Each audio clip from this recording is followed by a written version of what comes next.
We're live. Oh, hello. Hi, guys. Hello, everyone. Wow, this is so weird. Oh my gosh. Okay, I can't see any names. I want to see names. We got Emily. Mitchell. Oh, hello, Mitchell. Danny. Hello, Danny. Joey. Ashley. Hi, Ashley. I don't know why I gave a specific shout out to Ashley, but that's okay. Ashley, you're cool. Hi, Grace. Grayson. Oh my gosh. Great story. Grayson, I'd like more encouraging words from you. Thanks so much. Oh my gosh. This is so fun. This is so cool. Okay, well, anyways, hi, guys. Yeah. My name's Maddie. And I'm Emma. And we are so excited to be spending this live event with you. And in the next little bit here, we're just going to dive into some questions. And then at the end, we do have a time where we're going to be answering your live questions. So feel free, if anything pops up, ask it in the chat box, and we'll do our best to answer those. Yeah, awesome. All right, so we're going to start off. Oh, fun. Sorry, I'm getting so distracted by the chat because I just want to say hello to everyone. Oh, Ella. Hi, Ella. Hi, okay, sorry. Yeah, I'm getting distracted, but here we go. Okay, Emma, tell the story of how we became friends. Okay, this is actually quite hilarious. And actually, okay, anyone who was on the Belize missions trip, I don't know what year it was. Jake, were you there too? Jake was not there. Anyone who was there, can you just comment on the chat? I want to see who was on there. Okay, but that's where me and Maddie first initially met.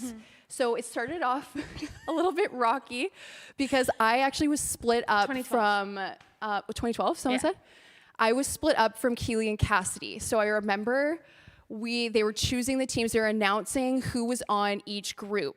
And I got moved to the side without Cassidy and Keely, and my heart just dropped. And I thought, I think I might not go. Yeah. I was like, if I'm not with them, I don't want to go. And my mom just convinced me. She's like, no, like if you feel like that God is calling you to go, you need to go. So I was on Maddie's team, believe it or not. And I didn't know it at the time. She was super afraid of me, which is just it's a great fact to know now.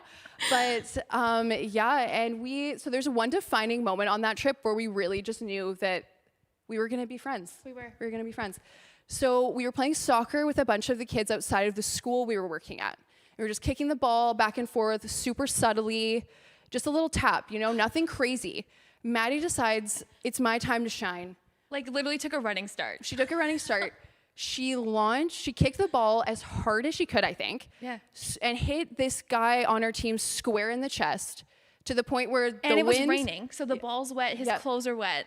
To the point where the wind was knocked out of his body. He physically was gasping for air. And yes, it's sad, but me and Maddie were both just dying laughing. And I just thought, I want to be friends with this girl, pretty much. Yeah, this is it. But it's just funny because going from that missions trip where we really just solidified our friendship, and we were just like, we got really close. And then going back, we went into grade 10, because we were in grade 9 at the time. We went into grade 10. And it was a lot of awkward small talk before we actually got super close. We would just talk. I remember I would keep trying to get Maddie to talk about like anything serious. Anything and everything. Anything, also? yes, anything and everything. And she was just so slow to like actually open up to me. But when she did, the rest is history. Am I right? Now we're the greatest of friends, the greatest of buds. But yeah, do you think that's everything? Yeah, that is everything. I summed it up. Which brings me to another funny story. Oh gosh, here we go. So we were asked, what is one word or story that describes your friendship? So also in grade 10, we were in drama 10. And for those who know us, why the heck were we in drama 10? Worst. Wow. Anyways, so drama 10 at start of secondary, if any of you guys have it, I feel for you. Yeah. But anyways, we were to do like a musical theater performance, and I'm still kind of bitter about this. It gives me heart palpitations even to think about it, to be honest. But yeah, just continue. A musical theater performance, and we chose The Lion King.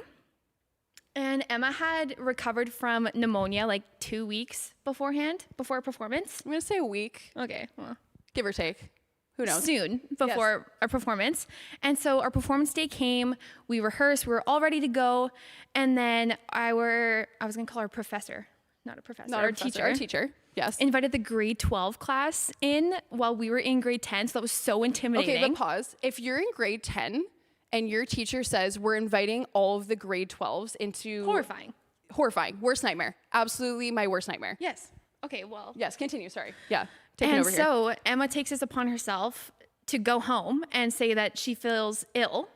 So she left, and then I had to pick up the pieces, and I had to become Simba and Zazu. In her performance of I Just Can't Wait to Be King. So in one part of the song, I'm in a corner, literally like in the shape of a lion, so on my all fours, and then I'm flapping like a bird singing Zazu's part in front of the entire grade 12 class, and I was the most awkward grade 10 kid in the world. I got ice cream on the way home. My mom felt really bad for me. I recovered miraculously. I haven't. On the drive home, I felt so much better. I was at school the next day. But yeah, I think that is one story that just really describes our friendship. Maddie picking up the slack because I feel anxious pretty much. Oh my gosh. Okay, yeah. Now we're just gonna hop in. Those were two funny stories, but now we're just gonna hop into the more serious questions that we got in from you guys. Yeah. And honestly, thank you guys so much. Like the questions were so cool. They're really amazing. What are you Keely working said, at? Maddie in a full sweat at lunchtime after the Oh my word. I wish I could have seen that play. I wish, Tori, that I also could see that play. Because wow, well, iconic. it's burned in my mind. So. Yes. I can picture it, but seeing the actual video would be so much better.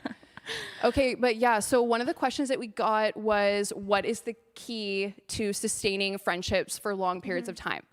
And honestly, I was thinking about this and I was talking with my mom about it, and I honestly think that the keys to sustaining friendship is different for a lot of people. But for me personally, one of the biggest keys is knowing yourself. And I'm gonna talk about the Enneagram. If any of you guys know me, this is my favorite thing to talk about.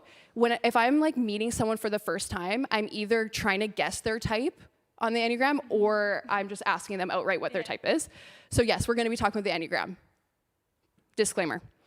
Okay, but I was just reading about my type, and I'm a type 6, and I actually want to see you guys talk about, Vigeli, yes, I do like the Enneagram, but I want you guys to write your types in the chat, because I actually want to see some of them.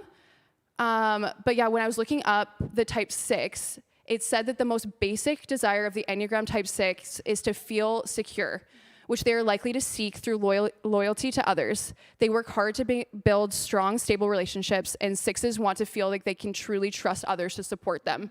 And honestly, for me, that's the key. Like my key to sustaining long, healthy friendships is knowing that the other person is there to support me and is like, I'm gonna be stable in that friendship. There's not a lot of unknowns. Like I know that I can trust that person, I can lean on them. And so one of the other parts of that is that 6s value such strong loyalty, but on the flip side, they have difficulty trusting others. And for a really long period of time, I thought I would label myself, I'd say I have trust issues. I don't know why it's so hard for me to open up. But looking into the Enneagram really showed me that that's a part of my personality. And it can be used to my benefit. It's not it's not this thing that I need to carry around. It is something that makes me uniquely me. And that's why I think the Enneagram is so helpful to so many people, that it shows you parts of yourselves that you wouldn't really notice otherwise. And so, yeah, for me, like I care really deeply about seeing other people and them seeing me for who I am. And if you ask any of my friends, they will literally tell you that my all-time favorite game to play is Hot Seat. And so I'm not talking about the hot seat, like the funny, quirky, like the, ooh, like what's your favorite movie? Like, no, like I wanna know like your deepest, darkest secrets. What's something that you've never told anyone? Like, let's get right past it. I wanna know, which is Maddie's absolute worst nightmare. But yeah, like that's just, I didn't really understand why that was until I looked into the Enneagram and I noticed that the 6s, they want to be seen and they want to see others. And so for me, that was such a realization, like seeing the Enneagram and reading about my type and my type with other people just really showed me how helpful it was. Does that make sense? Yeah. No, that's really good. Yeah. And it's funny because like Emma said, hot seat is literally my worst nightmare. And it's funny because we'll be driving or like, we'll actually be doing anything. I don't know, like getting ready in the morning and she'll just hit you with the deepest question ever. And anyways, but that's actually been really beneficial for me. And so also the Enneagram and a book called The Road Back to You, which, do you remember who that's written by? Oh my word, no. Okay, Someone anyways. will know. Someone will know in the chat. It's an amazing book. And so if you haven't read that, I highly suggest it because both the Enneagram and that book have just really helped me just get to know myself better and just to realize why it is that I do avoid those questions and why I actually just like my entire body cringes. And, but it's Did just, you say you're a 9? I was getting there. Oh, Emma. sorry. Oh my gosh. Oh my gosh. Yeah, I'll just let you do your thing. Oh my gosh, Emily and Ashley are both 7s. Oh, what? Love that. Okay. Joey's okay, sorry. Yeah, keep going. Keep going. Love Enneagram 9. Yes, Joey. Okay, so I'm a 9. I'm also a wing 1. But with my personality, I just sometimes fear that when people get to know me, like fully know me, like the good and the bad, that they leave. And so because of that, I tend to hold everything in, and I tend to I don't even want to go there. And sometimes people overlook that as me being shy or reserved, and that's not true. But I also feel like sometimes people just don't really take the time to get through that exterior. But because it wasn't easy. But Emma and I just really had to, well, mostly me, I just really had to work through that. And Emma had to learn how to support me in that. And by doing that, we were able to deepen our relationship and our friendship and just be able to support one another in a way that was beneficial and healthy for both of us. Totally. And just hold each other accountable, and which really led to where we are today. So yeah, if you haven't read the book, The Road Back to You, look it up, buy it and read it, because it really changed my life. And also, if you haven't taken the Enneagram test? Did I say test or text? You said it. Okay. Said it. Yeah. Enneagram test. Text me to 604-670-3040. Yeah. Because we've got the test. Test and text, it's the same word. Oh my gosh. It's literally the same. Yes. Anyways, we've got that all ready for you. So take that and then let me know what personality type you are. Yes, for sure. All right. The next question that we got is, what are traits that I should look for in a friend? Yeah. And so when answering that, I just think of all the traits that my friends have, and all the characteristics that they have that have just really helped me and really supported me and really encouraged me. So I would say find friends who are loyal and genuine and trustworthy. Yeah. Friends who you can be yourself around, like real you with them, and just feel supported and feel comfortable. Oh my word. And also just enjoy one another's company, because that's very important. Totally. And then another thing is as friends, I think that we have the responsibility and an opportunity to keep each other on track. And so this is my path. Like, this is the path God has for me. Anytime I go this way or that way, I expect Emma to have a conversation with me and help me recognize that and bring me back on track. Just like she has that expectation for me as well. And so yeah, if you just hold each other to that, then you can support each other in that and hold each other accountable in that way. Yeah. And a tool to do that as well, Enneagram plug number 2, is if you look up like your type with the other person, it's so helpful. Like my fiance is actually a 9 as well, like the same type as Maddie. And it actually just opened my eyes to so many different things. Like when you look up how your type interacts with another type, and you can see some like tendencies, some blind spots, all of that. And how you can to best communicate with one another. Yeah, 100%. So even another reason to do the Enneagram test, because it honestly is extremely helpful in friendships and in relationships. So I definitely recommend that. Joey just said, who's her fiance? Oh, Joey. Oh, you jokester. Okay. Yeah, but honestly, when I was thinking about this question, the first thing that came to my mind was you have to be a good friend first. And and like traits that you should look for are characteristics and virtues that I thought of like that are listed in Galatians 5. Yeah. And if any of you guys honestly say something, if you know the Fruits of the Spirit song, if any of the OG Southside people, Carolyn would sing this from the front. And it honestly, like, it is burned in my mind. I'm not going to sing it for you now. Me and Maddie already sang it today. But yeah, like the fruits of the Spirit, like love, joy, peace, patience, kindness, goodness, faithfulness, gentleness, and self-control. I literally just want to sing it. But yeah, like those are traits that we should look for in our friends. But also, I just want to ask you guys, like, are you cultivating those fruits in your own life? So if you want to have a friend that's kind, loving, selfless, and joyful, are you those things as well? So we are imperfect people. We're not going to have all those things all the time. But ask God for joy if you feel like you spread sadness. And ask God for the ability to encourage when you feel you have the tendency to tear down. And for me, in my middle school years, I really just decided to embrace the sad phase. Like I just was sad all the time. And I think back to this all the time. Because honestly, like I wish that I could have asked God for joy, because I was thinking, I'm sad. I want my friends to support me. Like I want them to, oh, Emma, I'm so sorry. Like, oh, you're sad. how can I help you? But instead, I should have taken ownership over that, and I should have prayed, God, help me to be joyful. I don't feel joy right now, but can you like give me some of your joy, honestly? And yeah, and just like the really cool thing when I was thinking about this is that those virtues and traits that we should look for in other people, and like those listed in Galatians 5, are reflections of Jesus in us. So in order to cultivate these things, like any spiritual discipline, we need to be actively seeking and praying that God will help us with that. And help us, I'm saying cultivate 8,000 times, but help us to cultivate those fruits in our life. Yeah. Yeah. No, and that's cool. And it goes into our next question, which says, I don't have great friends, but I want to surround myself with good, close friendships. So where do I start? And so just to go off of that, you know, I would say that it does start with you. And so if you want good friends, you know, you need to ask yourself, am I being a good friend? So you are expecting your friends to be encouraging and loving and supporting, but are you being encouraging, loving, and supporting? And so it all goes into that, because you can't hold expectations for other people when you aren't portraying that yourself. So that's really important. Yeah, okay, so I'm gonna just expose myself with, I just wanna know as well, is subtweeting still a thing? I know I'm calling out the chat so much, but Is I honestly— Twitter still a thing? Can I be old and ask that? I think that Twitter is still a thing, but I would like to know, subtweeting was literally like the biggest deal. You had beef with someone and you put it out there for the world to see. And I would just like to know if that's still a thing to this day. But I'm going to say a subtweet that I made in, I think, grade 11. Yeah, I think Or so. 10, yeah, grade 11, I think, which is embarrassing because that's not that long ago. But this was what the tweet said. It was, beginning to realize that setting high expectations for people will only lead to disappointment. And this was referencing my 3 best friends who all knew that it was about them. And guys, it was because they didn't make me feel special enough on my birthday.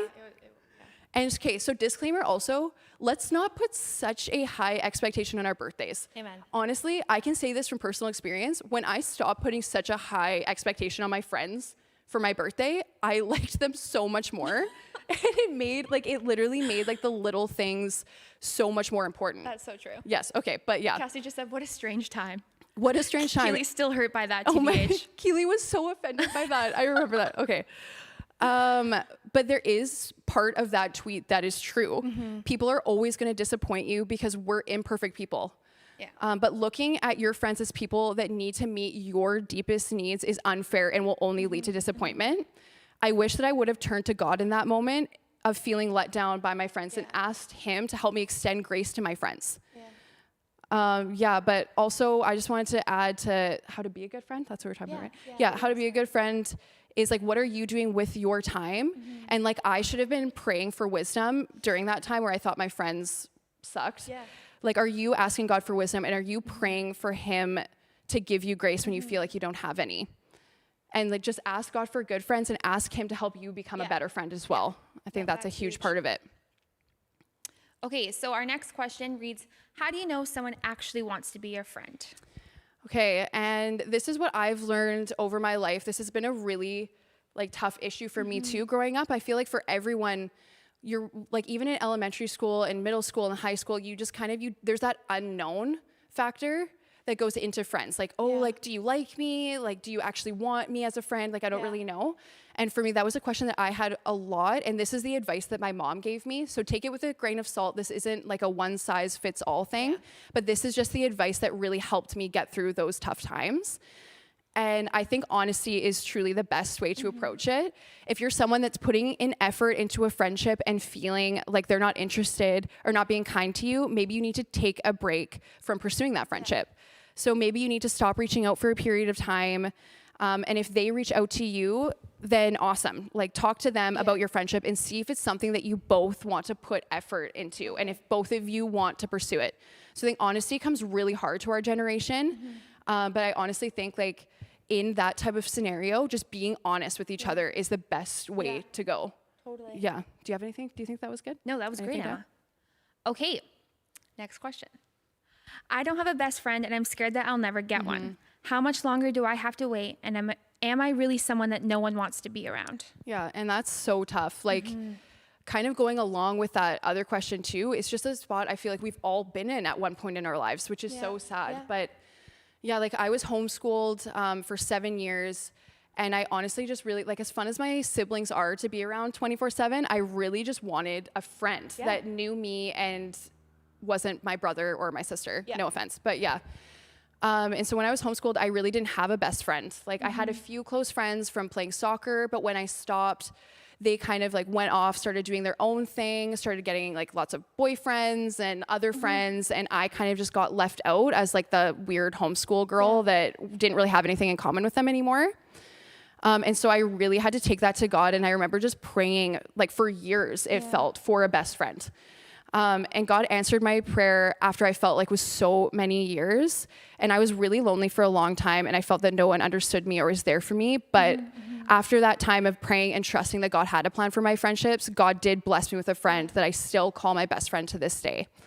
And so I know this is super easy to say, but honestly, the best advice that I can give is the short-term sacrifice for a long-term gain.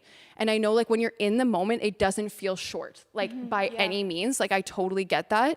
But once you're on the other side of it and you have even one friend that honestly knows you, knows who you are, is there to keep you accountable, is there to support you, and genuinely loves you, it is so, like, it's just worth the wait, for sure. But so praying and trusting in God's plan for your friendships and your relationships is the best advice I could give to someone going through this type of situation, for sure. No, that's really, really good. And going off of that, because it is a tough time, you know, it being in the waiting, we were asked, what has gotten you through tough times? And I think immediately I would say, for me anyways, it was the Bible and friends. And there's two particular times in my life where I've gone through, you know, a tough time, but I have reacted completely differently, and the outcome has been differently. And to explain that, in my early teens, you know, I was dealing with my dad's addiction and my parents' separation, and then my dad's death in a car accident. And I was 12 or between the ages of 12 and 14. And so you're really young at that age. And I just felt like I was getting hit with one thing after another.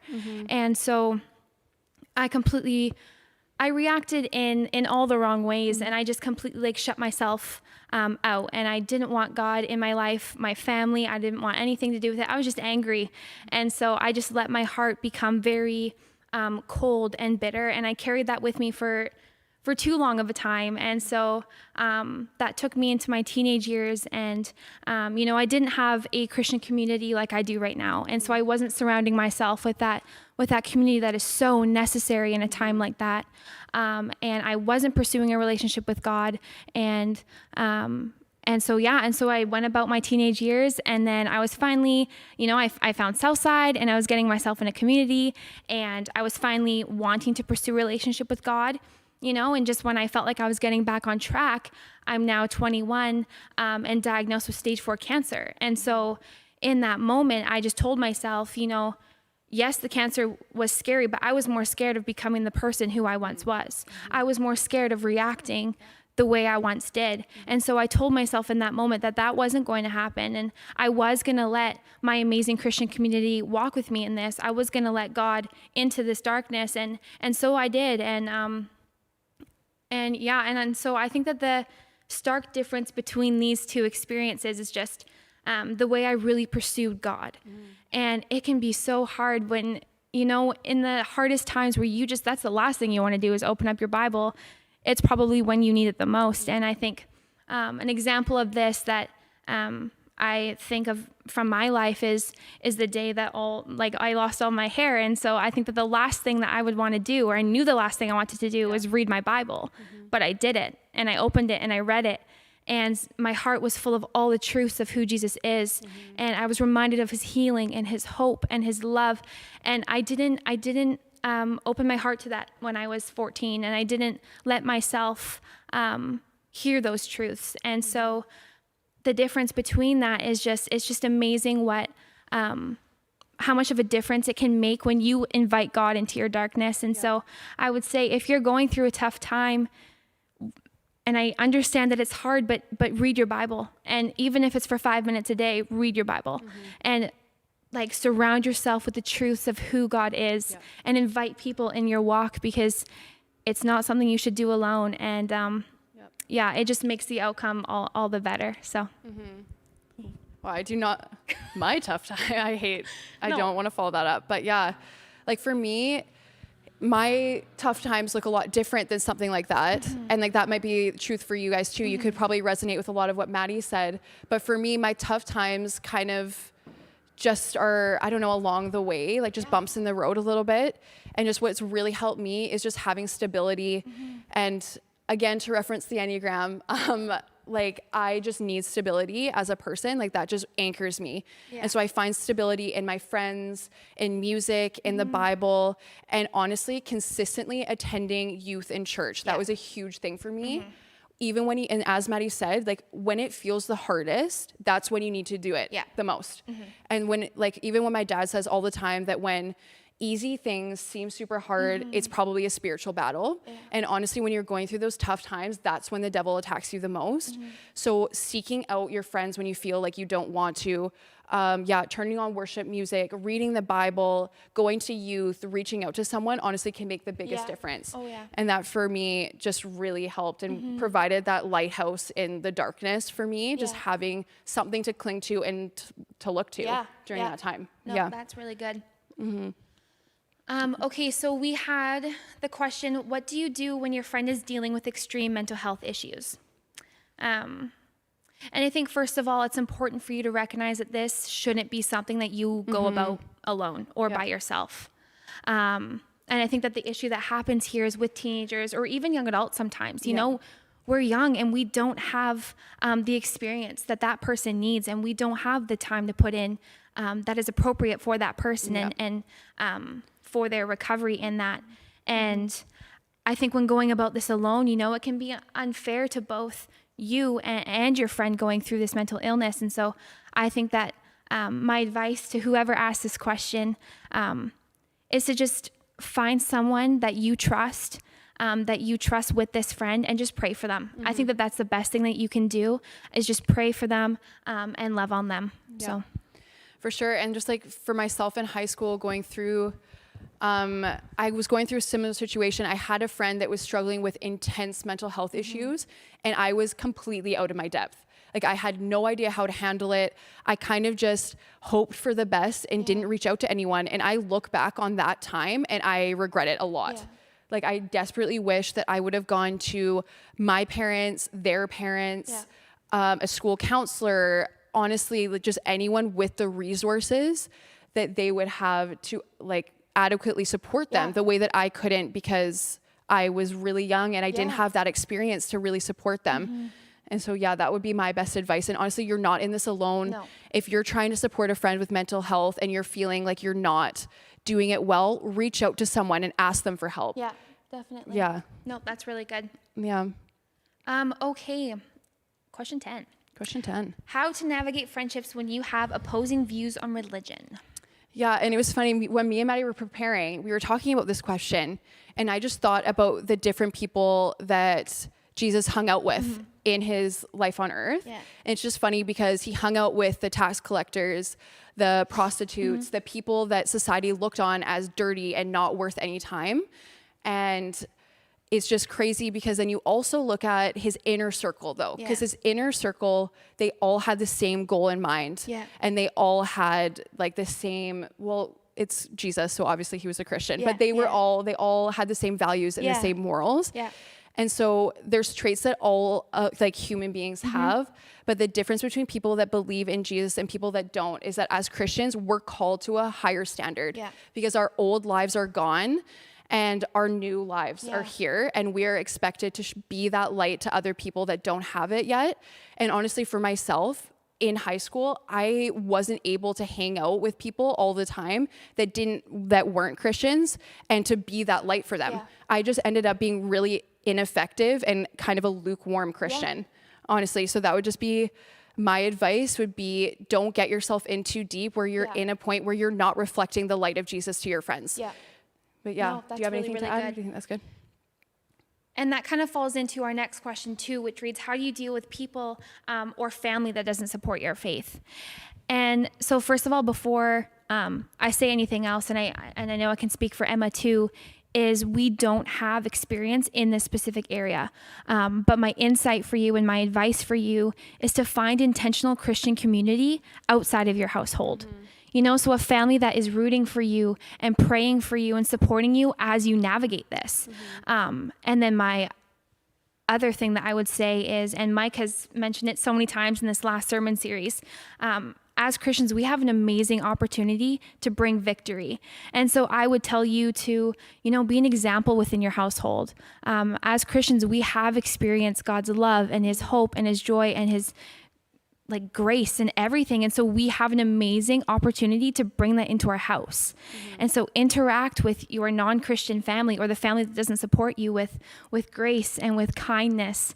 And then also I can't imagine that is an easy thing. And so I would say, ask God for strength and ask him for courage, and also wisdom and insight on how to navigate that. Because I'm confident that when you ask that of him, that he will show up and he'll do wonders through you. So, and I don't know the specific verse, but even when I was talking to my mom about this question too, she was just saying that so much of Jesus that was so amazing and that people were drawn to him was just because of the way that he interacted with other people. And so I'm not saying you need to walk around your house reciting scripture to your non-Christian family, but it sounds it's really hard too, but just being the light in your family to some extent, being love, you mentioned that too, but just being loving, being kind, just showing the change that Jesus can have in your life is the best advice. Yeah, that I could get. That's great. Yeah. Oh my gosh, we're already on 11. We are on 11. Okay. So before we have one more question to answer, and then after this, we're going to go into the live questions. So if you guys have any questions at all about life or lighthearted, you want to know some funny things about us, I don't know, I don't care what it is, but just pop your questions in there, and then we will have a time to answer those at the end. Oh yeah, it's my turn. Okay, yeah, it's your turn. So someone asked, what is your favorite thing about the other person? Oh god, okay. My favorite thing about Maddie, I could go on, also my friends know that my favorite thing to do is to write super long letters to my friends about all the reasons why I love them, but I'll try to keep this super short. But honestly, if you know Maddie, you know that she's one of the funniest people that you'll ever meet, and she's also the most dependable person in the entire world. Maddie has literally always been someone that I know will be there for me, whether it's just someone to talk to when I'm going through a hard time, or someone that will get up with me at 5 a.m. to set up the preschool hallway on a Sunday morning, which she has done for me, I think 3 times, which is... Okay, I think a little more than 3 times. Okay, all right, let's not get ahead of ourselves here. But honestly, she deserves an award for that. And yeah, what? Oh, yes. I could talk about you for so much longer, but that's the time that I have... A little longer. You want some more spotlight time, Mads? No, go on to me now. It's my turn. Okay. It's my turn to bask. Okay. Okay, so my favorite thing about Emma, easy. She's one of my biggest cheerleaders, first of all. She is very wise and always has the right things to say. And I think that a story that I think of when I think about my favorite thing about Emma occurred this past semester. And anyone in university, I think we can all agree that it is a very demanding time. Yeah. Super fun. Yeah. But no, it can be very demanding, both academically and emotionally and mentally. And so this past semester, I let it get to me a little bit. And so sometimes that happens in the form of chest pains, and sometimes it happens. And so when that happens, it normally is my shoulders, I can't move them at all. And I kind of stay pretty quiet. And this normally happens at night. So I just take a shower and then go to bed. And then another thing about Emma is she knows me so well, even more than I know myself. So it's a little freaky sometimes. Yeah. So I guess that night I was just giving all the clues that something was off. And so I just remember her coming, sitting on my bed, and she was just asking me what was wrong. And I didn't answer, and I just started tearing up a little bit. And then so she just held me a little tighter and then just started praying for me. And she was naming everything that was on my heart and everything that was weighing heavy in my chest. And she just, named every single anxiety and every single fear and just reminded me of who God was. And then in that moment, I was just I felt so undeserving of her, but also I just saw God's faithfulness in friendship and God's faithfulness in all the years that it took for us to get to that point. And I was just so grateful. And so, yeah, my favorite thing about Emma, That was so cute. My favorite thing about Emma is she, is a cheerleader, and she always has the right things to say and is constantly reminding me of my capabilities and who God's created me to be. So, Wow. So yeah, that's Emma. Wow. That was emotional for me. That was super cute. Okay, but Lucas, should we talk about the plugs now or after we're done the questions? After. Okay. Thank you, Lucas. Okay, we have some fun questions. Okay, Emma, how many hours a day does Vigeli spend gaming? That is a great question. Let me answer it. Now that I have a microphone and a video camera, he has spent hours perfecting his craft. The book, 10,000 Hours, I think that was honestly written for Vigeli. I don't think he's put in the hours. I don't think he's perfected it yet, though. He's still on the rise. Warzone now has taken ownership over Fortnite, but I would say, I don't know. I can't count them. I can't count the hours. Countless. Just lots. Maddie can even attest to that. Lots of hours. Lots of hours. Oh my gosh. Ooh. Have you ever been in a big fight? Do you want to answer that one? But have we? No.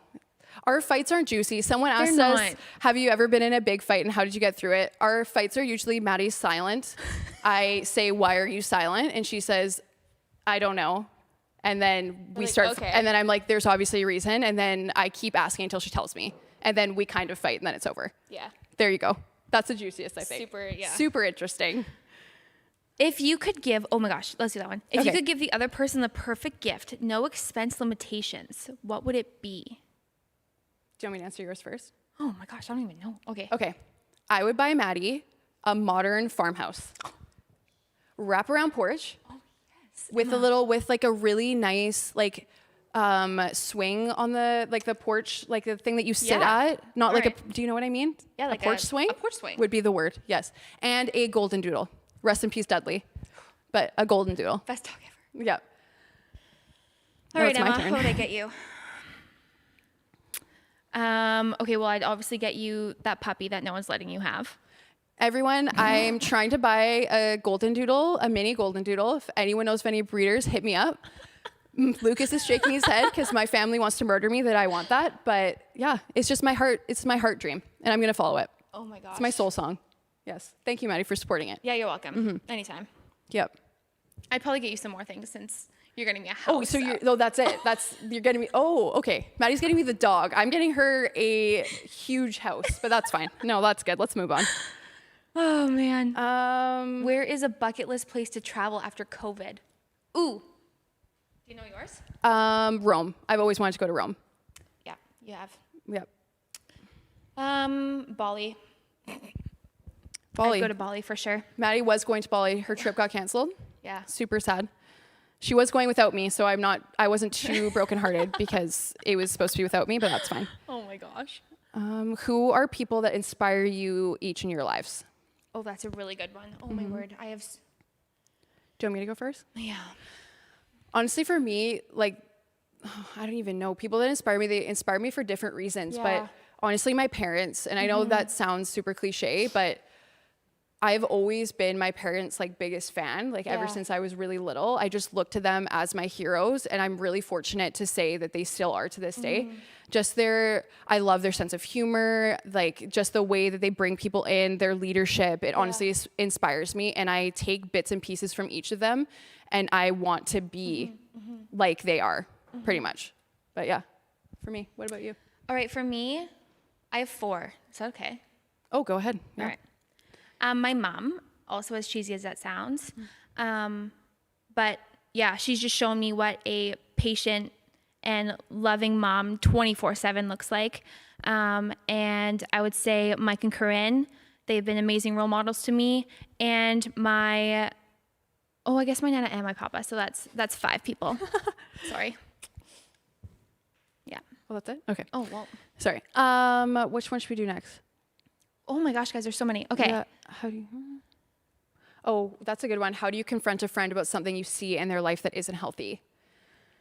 And honestly, this is a huge question because this is something that everyone's going to have to face because we're all imperfect people in need of a savior and also in need of good supportive friends that are going to call us out on things.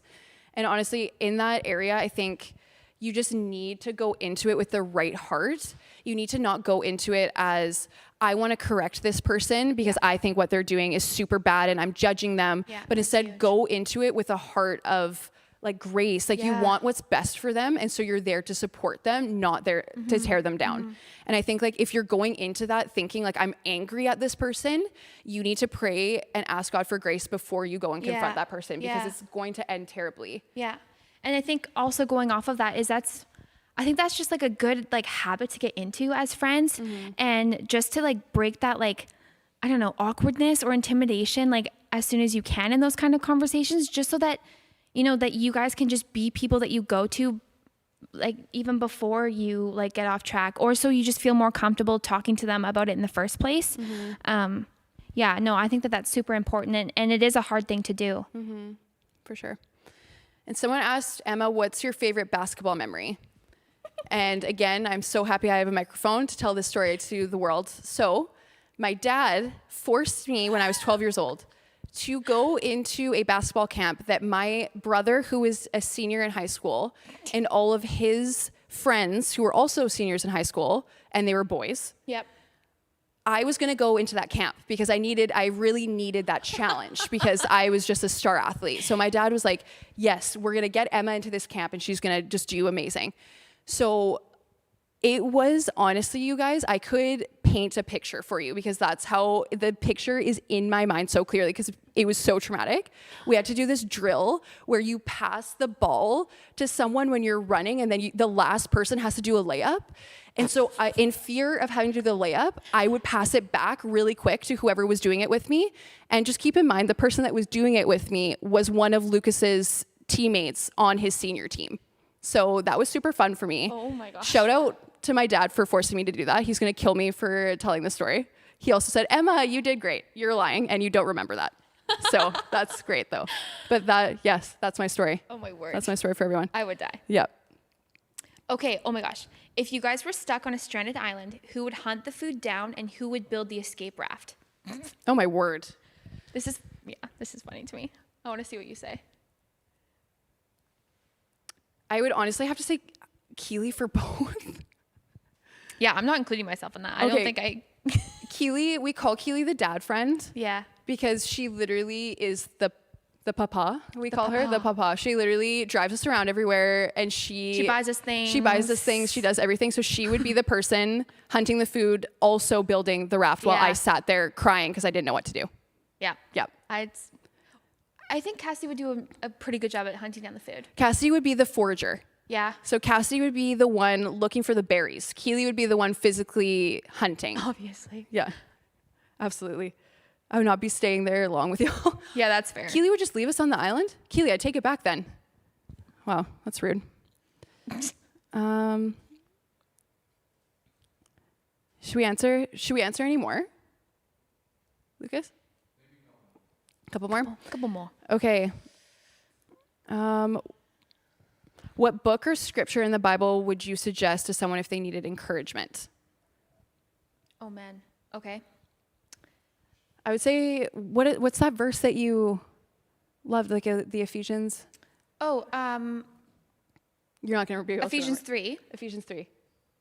I'm putting Maddie on the spot here, so we're not going to go that. But honestly, for a scripture verse for me that I needed, like that I really needed when I was in high school, like going through a rough time, didn't really know where I was going in life, and I needed encouragement, was honestly Proverbs 3, verses 5 and 6, which is trust in the Lord with all your heart, acknowledge him in all you do, and he will make your path straight. Yeah. And for me, that was just such like a light at the end of the tunnel that was just like, God knows what I am, like he knows everything that's going on and he is going to make this all right. And that for me was just the encouragement that I needed. Yeah. Yeah. No, that's really good. And scripture wise, I think that there's 100, like they're so good. Book wise, I would say, which we both read, Abba's Child. Oh my word. That's such a good book. Another book who I don't know the author of.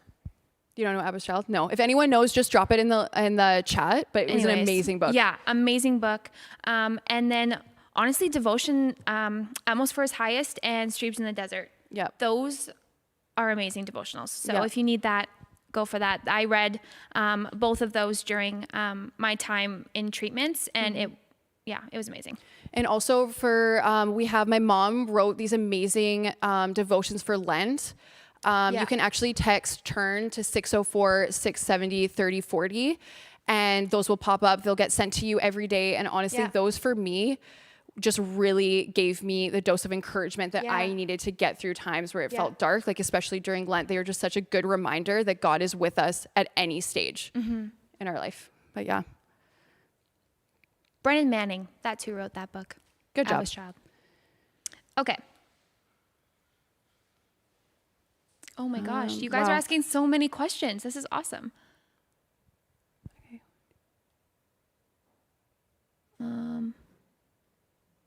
Okay, yeah.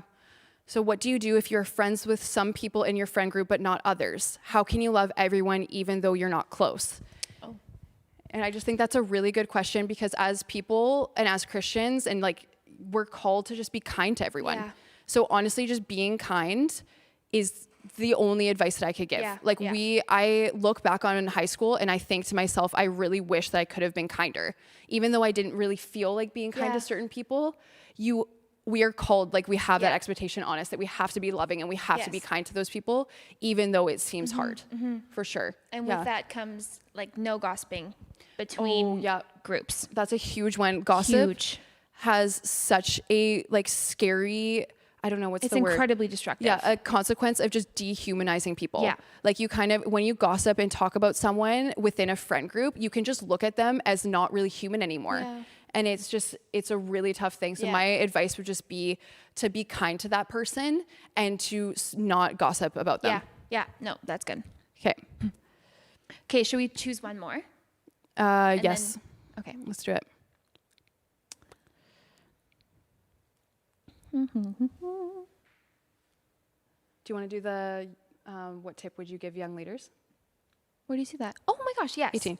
Okay, so someone asked, you two are amazing leaders. What tip would you give to young leaders right now? Oh, you're looking at me. Okay. I would honestly just say, like, holding true to who you are.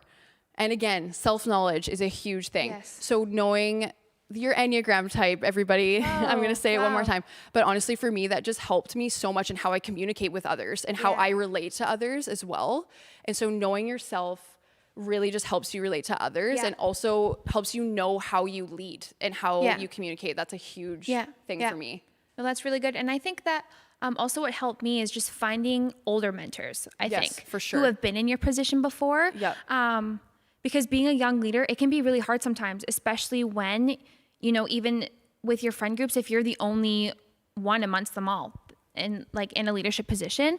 And so I think that it's really important to find a mentor and with someone who's been in that position and can just help you and support you along that way. So for sure. Yeah. Okay. Should we answer one more? Yeah. Should we answer what advice do you have for living a Christian life throughout high school? Yep. Because that, like, okay, so the question was, what advice do you have for living a Christian life throughout high school? And I think we kind of touched on this a little bit in one of the parts, but it's honestly just know that we're human and we make mistakes as well. And that high school is a very dark time for everyone. And you're kind of going through a lot of like self-actualization. Is that what the word is? And you just don't really know who you are as a person. Don't giggle at me, Lucas.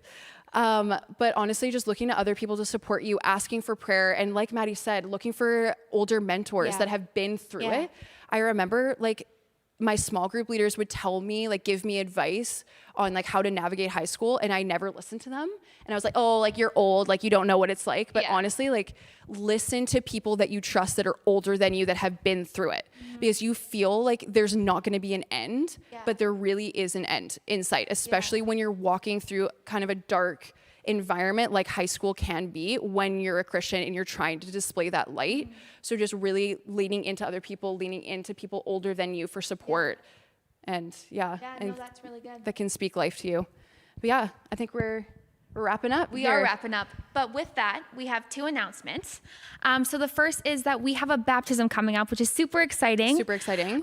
We don't know when or where or exactly what it's going to look like. But we do have 16 people signed up, including one in Sacramento. And so that is so cool and so encouraging. So if that is something that you want to do and that's something that you believe is your next step, then I strongly encourage you to do so. And you can text DUNK to 604-670-3040 and sign up there. Okay, and one last thing before you guys hop off. We have a next generation drive-through coming up on May 30th. So it's going to be super awesome. It's for kids as young as nursery up to youth age, and we have a really awesome trick shot opportunity. Yes. It's going to be difficult, but if you get it, there's some awesome prizes for you as well. And actually, my fiance's mom is coming out with her what's it called? Luca Modis, yes. Honestly, she's gonna kill me if I said that wrong. Whatever, I'm not Greek. But with honey balls, and those are gonna be served there as well, and they're like so delicious. Yeah, Anyone so who's had them knows that they're so good. Yeah. But there's also gonna be packs for ages nursery up to grade 5, some really fun little packs for them with some fun, cute stuff in them. Yeah. I said fun 100 times. It's gonna be fun. Fun. It's gonna be fun. Yes. So you better be there. Oh my gosh, Figelli said, yeah, honey balls, baby, Luca Modis. There you go. Oh, so we said it right. Yes, Go we did. us. Awesome. Okay, guys. Well, thank you so much. We had a lot of fun with you. And we will see you this Sunday for Southside Online. Yes. Bye, guys. Thank you so much.